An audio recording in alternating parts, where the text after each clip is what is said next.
ముఖ్య అతిథిగా వచ్చినటువంటి బీఆర్ఎస్ వర్కింగ్ ప్రెసిడెంట్ కేటీఆర్ గారికి, మధుసూదనాచారి గారికి, శ్రీనివాస్ గౌడ్ గారికి, శ్రీనివాస్ యాదవ్ గారికి, రవిచంద్ర గారికి, అదేవిధంగా మన జాక్ లీడర్లందరికీ పేరు పేరున నా యొక్క హృదయపూర్వక నమస్కారాలు. మన ఉద్యమానికి మా బంధుకు మద్దతుగా కేటీఆర్ గారు మద్దతు ప్రకటించినందుకు శుభాకాంక్షలు, హర్షం వ్యక్తం చేస్తున్నాను. అయితే ఇక్కడ మన ఉద్యమం ఎందుకు చేస్తున్నామంటే, ఒక ఉద్యమం చేపడితేనే కేంద్ర ప్రభుత్వాలు, రాష్ట్ర ప్రభుత్వాలు దిగి వస్తాయి. ఇప్పుడు తమిళనాడు వాళ్ళు అక్కడ 3 రోజులు బంద్ చేసారు, పార్లమెంట్లో షెడ్యూల్ పెట్టాలని, 9th షెడ్యూల్లో పెట్టాలని. ఆ తర్వాత పార్లమెంట్లో చేశారు. ఇక్కడ ప్రజా ఉద్యమం లేకుండా ఏ సమస్య యొక్క తీవ్రత రాదు. ఉదాహరణకు తెలంగాణ విషయంలో తీసుకుందాం. తెలంగాణ యొక్క అప్పుడు అనేక ఉద్యమాలు జరిగినాకనే పార్లమెంట్లో పెట్టారు, ఒకేసారి పెట్టలేదు, పార్టీలు దిగిరాలేదు. ఎందుకు చెప్తున్నాం ఇచ్చటంటే, ప్రజా ఉద్యమాలు ఎప్పుడైతే బలంగా జరుగుతాయో అప్పుడే ప్రభుత్వాలు పార్టీలు దిగొచ్చి మనకు మద్దతు ఇస్తారు. ఈరోజు బీసీ ఉద్యమం ఇప్పుడు జరిగేది కాదు, 50 ఏళ్ళ నుంచి ఉద్యమాలు చేస్తున్నాం, వేల సార్లు ధర్నాలు చేశాము. హాస్టళ్ల సంఖ్య పెంచడానికి కానీ, గురుకుల స్కీమ్ పెట్టినప్పుడు కానీ, ఫీజు రియంబర్స్మెంట్ ఇచ్చినప్పుడు కానీ, స్కాలర్షిప్లు వచ్చినప్పుడు కానీ, లోకల్ బాడీ రిజర్వేషన్లు ఎన్టీ రామారావు పీరియడ్లో పెట్టినప్పుడు కానీ అనేక ఉద్యమాలు చేసిన తర్వాతనే ప్రభుత్వాలు కన్విన్స్ అయ్యి ఏర్పాటు చేశాయి. అందుకే ఈ ఉద్యమం యొక్క ప్రభావం కేంద్ర ప్రభుత్వం శకదాలు కదా పార్లమెంటుకు, అన్ని పార్టీలకు. అప్పుడే ఈ పార్టీలు ప్రభుత్వాలు దిగొస్తుంది. ఇనుము అయినా అంత పెద్ద ఇనుమును నిప్పులో పెట్టి రాజేస్తే ఎట్లా అంటే అట్లా ఒదుకుతుంది. అట్లాగే ఈ పార్టీలు ప్రభుత్వాలు దిగి రావాలంటే తప్పని పరిస్థితిలో చేయవలసి వస్తుంది. అది లేకుండా, ప్రజా ఉద్యమాలు లేకుండా ప్రపంచంలో ఎక్కడ కూడా మార్పు రాలేదు. బీసీ ఉద్యమము గుణాత్మకమైనటువంటి మార్పుల కోసం పోరాడేది, రాజకీయ ప్రయోజనాలకు, వ్యక్తి ప్రయోజనాల కోసం కొట్లాడలేదు. ఈరోజు దేశంలో ఎక్కడ లేని విధంగా హాస్టళ్ళు, గురుకులాలు, ఫీజు రియంబర్స్మెంట్, స్కాలర్షిప్ ఉండడం వల్ల ఈరోజు సమాజంలో ప్రతి ఒక్కరు చదువుకోవడం వల్ల లేబర్ దొరుకుతున్నటువంటి పరిస్థితి ఏర్పడ్డది. ఒకప్పుడు మనకి ఇక్కడ అపార్ట్మెంట్ కట్టేటప్పుడు, రోడ్లు వేసేటప్పుడు ఎవరు లేబరు? పాలమూరు లేబర్, ప్రకాశం లేబర్, శ్రీకాకుళం లేబర్ ఉంటుంది, ఇక్కడ రంగారెడ్డి, మెదక్ లేబర్ ఉంటుంది. ఇప్పుడు మన లేబర్ లేరు. ఎక్కడ? బీహార్, ఛత్తీస్గఢ్, మధ్యప్రదేశ్ నుంచి లేబర్ను తెచ్చుకునే పరిస్థితి ఏర్పడేది. ఇంత మార్పు బీసీలు చదువుకోవడం వల్లనే ఈ మార్పు వచ్చింది.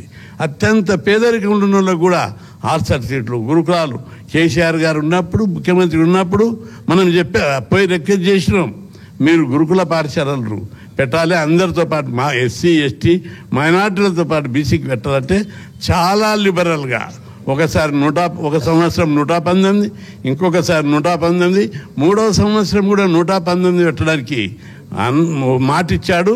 అయితే ఆఫీసర్లు బిల్డింగ్లు దొరుకుతలేవని చెప్పి కన్విన్స్ చేసి 33కే పరిమితం చేశారు. మొత్తం 300 స్కూళ్ళు ఆ 3-4 సంవత్సరంలో చేశారు. కాబట్టి చాలా మార్పు ఈ సమాజానికి పునాది పడ్డది. మన మాజీ ముఖ్యమంత్రి, మన నాయకుడు కేసీఆర్ గారు సమాజంలో మార్పు, గుణాత్మకమైన మార్పు గురించే మొత్తం ప్లాన్లు వేసేవాడు. మనం కూడా మన బీసీ ఉద్యమాలు కూడా సమాజంలో ఏదో ఒకరి వ్యక్తికి, ఎవరు నాయకునికి మార్పు కోసం కాదు, ప్రతి ఒక్కరు చదువుకోవాలి. చదువు ద్వారానే ఈ సమాజంలో గుణాత్మకమైన మార్పు వస్తుందని చెప్పి మొదటి నుంచి పోరాడుతున్నాం. ఆ దిశగా దేశంలో ఎక్కడ లేని విధంగా మన రాష్ట్రంలో గుణాత్మకమైన మార్పు వచ్చింది. ప్రతి ఒక్కరు చదువుకుంటున్నారు. దీన్ని చూసి ఇతర రాష్ట్రాలు కూడా ఈ దిశగా అడుగులు వేస్తున్నారు. కర్ణాటక ముఖ్యమంత్రి 2 IAS ఆఫీసర్లు పంపించి ఇంతమంది ఎట్లా చదువుకుంటున్నారని రిపోర్ట్ తెప్పించుకున్నారు. మేము పోయి మధ్యప్రదేశ్ ముఖ్యమంత్రి ఢిల్లీలో కలిసినప్పుడు, మీ స్టడీ చేస్తున్నాం, తెలంగాణ ఆంధ్రప్రదేశ్లో ఏ మార్పు అవుతున్నదో మేము కూడా స్టడీ చేస్తున్నాం అన్నారు. కాబట్టి ఇప్పుడు వచ్చినటువంటి రిజర్వేషన్ల విషయంకి వస్తే, తప్పనిసరి రిజర్వేషన్ల కోసం ఎక్కడ మేము తల ఉంచలేదు, తల దించలేదు, సాధించే వరకు వదిలిపెట్టలేదు. ఇది వ్యక్తి ప్రయోజనం కాదు, సమాజంలో అనేక మార్పులు వస్తున్నాయి. ఆ మార్పులకు తగ్గట్టు ఇది ఏం పంచాయతీ? అన్నదమ్ముల పంచాయతీ. మేము ఏ కులానికి ఏ వర్గానికి వ్యతిరేకం కాదు. భారతదేశంలో కుటుంబం లేక భావిస్తే ఈ దేశంలో ఉన్న అన్ని కులాలు అన్నదమ్ములు వంటి వారు. ఎవరి వాటా వాళ్ళకి ఇవ్వాలనే పోరాటం ఇది. అందుకే మా వాటా కోసం జరిగే పోరాటం. ఈ పోరాటంలో గుర్తించాలి అన్ని పార్టీలు, అందరూ ముఖ్యులు ఏనాటికైనా ఇవ్వక తప్పదు. ప్రజాస్వామ్య దేశం, రాజ్యాంగబద్ధమైన హక్కులు ఉన్నాయి. ప్రజాస్వామ్యంలో ఏ సామాజిక వర్గానికి ఆ సామాజిక వర్గం వాటా ఇవ్వాలి. ఇక్కడ కోర్టులో అన్యాయం జరిగినట్టుగా కూడా ప్రజల్లో బలమైన ఉంది. ఈ మూమెంట్ రావడానికి ఈ ఒక స్ట్రాటజీ ప్రకారమే మేము చేశాం. జీవో వచ్చింది. ఆ జీవో అందరికీ తెలుసు ఆ పద్ధతి. కానీ చూద్దాం రాజ్యాంగంలో ఉంది ఎంతవరకు ముందుకు పోతుందని. మొదటి రోజు ఇవ్వలేదు, రెండవ రోజు ఇవ్వలేదు, మూడవ రోజు 50% సీలింగ్ అనే దాని మీద బలంగా వాదనలు వినిపించారు. ఏంటిది? అగ్రకులాలలోని పేదలకు 10% రిజర్వేషన్లు ఇస్తే సీలింగ్ వర్తించదు, బీసీలకు ఇచ్చినప్పుడే సీలింగ్ వర్తిస్తుందా అని చెప్పి నిలదీయడం జరిగింది. అదేవిధంగా 50% సీలింగ్ రాజ్యాంగంలో ఎక్కడా లేదు. అయితే ఇక్కడ ఒక పాయింట్ ఉంది, చాలామంది అబ్జర్వ్ చేయాలి. అది ఈ సీలింగ్ మీద 9th షెడ్యూల్తో పరిష్కారం. 9th షెడ్యూల్ మీద 10-20 కేసులు ఉన్నాయి సుప్రీంకోర్టులో. అయితే దీనికి రాజ్యాంగ సవరణ జరగాలి. 15(4), 16(4) లేదా ఒక క్లాజ్ చేర్చి జనాభా ప్రకారం రిజర్వేషన్లు పెట్టారని, లేదా రిజర్వేషన్లు 42, 44 పెట్టి దీన్ని అమలు చేయాలని ఒక్క సవరణ చేస్తే రాజ్యాంగాన్ని 121 సార్లు సవరించారు. ఒక్కసారి బీసీల కోసం సవరిస్తే పర్మనెంట్గా ఈ సమస్యకు పరిష్కారం లభిస్తుంది. లేకపోతే ఏ కోర్టులలో ఒకటి అందరికీ అభిప్రాయం ఉంది, బీసీల విషయంలో ఏది తీసుకొచ్చినా కోర్టులు కొట్టేస్తాయి. కోర్టులు బీసీ కులాలకు వ్యతిరేకమనే భావన సమాజంలో పాతకపోయింది. ఇక్కడ న్యాయం కోసం, ధర్మం కోసం జరిగే ఈ పోరాటం లోపల మా మానవ హక్కులు ఇది. దీన్ని వివిధ కోణాల లోపల పరిశీలించవలసిన అవసరం ఉంది. కోర్టులో లేదా పార్లమెంట్లో దీని మీద ప్రధానమంత్రికి చాలాసార్లు కలిసినప్పుడల్లా డిమాండ్ చెప్పాము. ఈ మన డిమాండ్లు 18-19 డిమాండ్లు ఇస్తే అంచెలంచెలుగా ఇప్పటికీ 3 డిమాండ్లు. ఒకటి ఏబిసిడి వర్గీకరణ, కేంద్రంలో బీసీ కమిషన్కు రాజ్యాంగబద్ధత, ప్రత్యేక మంత్రిత్వ శాఖ ఒప్పుకున్నారు, ఇక కాలేదు. అదేవిధంగా కేసీఆర్ పీరియడ్ నుంచి ఒప్పుకున్నారు. అది మొన్నమైనప్పుడు గట్టిగా చెప్తే ఆ ప్రాసెస్ ఉంది. ఇప్పుడు ఈ జనాభా లెక్కలది, చట్టసభల రిజర్వేషన్ల మీద ఒక బలమైనటువంటి ఉద్యమాన్ని మనం నిర్మిస్తే, మీరు మద్దతు ఇస్తే తప్పనిసరి బలమైన ఉద్యమం నిర్మిస్తాం. ఎక్కడ కూడా రాజీ పడేది లేదు. ఈ ఉద్యమం ప్రతిపాదికనే ఏ రాష్ట్రంలో ఒక రాష్ట్రంలో బలమైన ఉద్యమం ఇట్లా జరిగితే తప్పనిసరి కేంద్ర ప్రభుత్వాలు వ్యవస్థలన్నీ కూడా తప్పనిసరి దిగి రావాల్సిందే.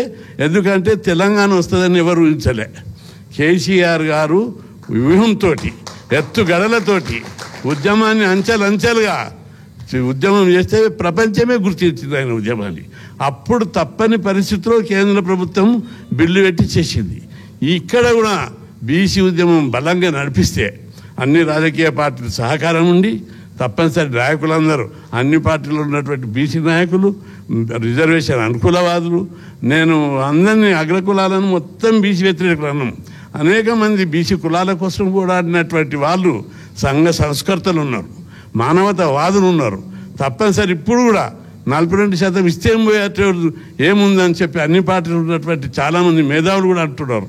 కాబట్టి దీన్ని పాజిటివ్గా అన్నదమ్ముల షేర్ లాగా భావించి, వాటాగా భావించి ఈ ఉద్యమం ఎప్పుడైనా అన్నదమ్ముల వాటా ఇవ్వక తప్పదు. కాబట్టి మంచితనాన మంచిగా ఉన్నప్పుడే పంచుకోవాలి. కాబట్టి ఈ ఉద్యమాన్ని, సమాజంలో వస్తున్నటువంటి మార్పులను, సమాజంలో వస్తున్నటువంటి సామాజిక చైతన్యాన్ని గుర్తెరిగి ఈ ఉద్యమాలను ఇంకా ముందుకు తీసుకుపోకుండా, సమాజంలో చీటిక రాకుండా, దేశ సమగ్రత, సామాజిక సామరస్యం దెబ్బతినకుండా, ఎందుకంటే మన దేశానికి సామాజిక సామరస్యత, నైతిక విలువలు పెంచడానికి అనేక మంది ఋషులు, మహానుభావులు, సంఘ సంస్కృతులు వేలాది సంవత్సరాలుగా ప్రయత్నం చేస్తే గొప్ప సంస్కారవంతమైన సమాజాన్ని మన భారతదేశంలో ఉంది. దీన్ని చెడిపోవద్దనేది మాకు దీర్ఘకాలిక వ్యూహం ఉంది. అయినా వాటా కోసం, అభివృద్ధి కోసం జరిగే ఈ పోరాటం వాంఛనీయం. దీన్ని పాజిటివ్గా గుర్తించి ఎప్పటికైనా వాటా ఇవ్వవలసిందని ఎంటైర్ సమాజం గుర్తించాలి. గుర్తించి అన్నదమ్ముల పంచాదిగా భావించి, శత్రుత్వం కాదు ఇక్కడ, సోదరత్వంతో భావించి గుర్తించి ఈ వర్గాలను ఎప్పటికైనా ఇవ్వాలనే భావనతోటి షేర్ ఇవ్వడానికి, వాటా ఇవ్వడానికి ప్రిపేర్ కావాలి. అందులో మీ యొక్క కృషి, మీ యొక్క పాత్ర చాలా ముఖ్యం. తప్పనిసరిగా బలమైన నాయకత్వం ఉంది. మీరందరూ కూడా టీఆర్ఎస్ పార్టీలో మంచి లీడర్షిప్ బిల్డప్ చేశారు. ఒక స్థాయిలో కాదు, అన్ని స్థాయిలలో ఉన్నది. అన్ని సందర్భాల్లో ముఖ్యమంత్రి కేసీఆర్ ఉన్నప్పుడు అడ్వకేట్ జనరల్ ఇచ్చారు. అనేకమైనటువంటి పదవుల్లో స్పీకరు, చైర్మన్ కౌన్సిల్లో, ఇంకా అనేక రంగాల్లో ఇప్పుడు సందర్భం కాకపోయినా అనేక సార్లు బీసీల ప్రచారం నిలిచారు. ఇప్పుడు కూడా ఈ ఉద్యమం లోపల మీరు అవుట్రైట్గా సపోర్ట్ చేయాలి. ఈ ఉద్యమం అందరికీ ఆదర్శంగా నిలబడేటట్టు మీరు అందరూ కూడా చర్యలు తీసుకోవాలని కోరుకుంటూ, తప్పనిసరి మీ పాత గట్టిగా ఉంటుందని భావిస్తూ సెలవు తీసుకుంటా.